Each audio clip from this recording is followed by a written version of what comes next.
Oh, wow. So if you're a Halo fan, hearing that might either make you cringe or get really excited. Well, I'm totally stoked, so let's play this homebrewed masterpiece. This is Halo 2600 for, you guessed it, the Atari 2600. I kind of like to call it Combat Devolved.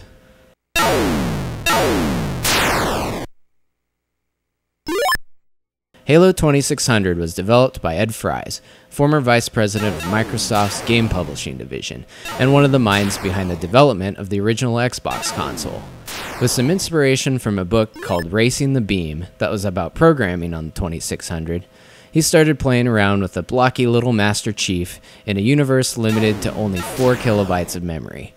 As time went on, it evolved from a simple, nostalgic experiment into a really well-crafted retro adventure. So here we are in the bright pink Covenant base with some weird power plant things maybe, or alien Christmas tree, something like that.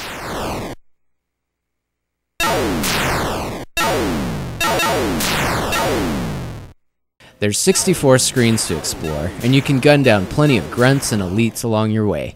With a few helpful power-ups and keys, you'll need to progress and reach the final boss. It's kind of like the 2600 game Adventure, but with a lot more action. And it's actually really fun, challenging, and addictive. And after reading more in depth about Ed's development of the game, it's really interesting to observe the many limitations he had to deal with. Tell them about your love for Fester's Quest. Yeah, and it's not quite as good as Fester's Quest, but... So your next question is probably how to get your hands on a copy.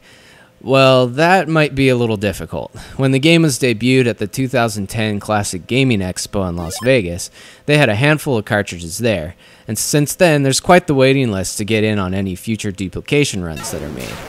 But if you can't wait, there is a free and legit online flash version, which is actually what you're seeing in this recording, or a downloadable ROM to play on an emulator.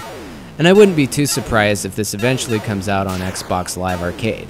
So if you're one of those math types and divide 2600 by 3, you'll formulate that this game is approximately 866 times better than Halo 3. And it manages to accomplish this in a bajillionth of the data size. Now that's pretty awesome. Oh man, it's the last boss. He's ginormous and fires 3 missiles at once. So if you're a fan of Halo or a diehard Atari enthusiast, you've got to check out Halo 2600.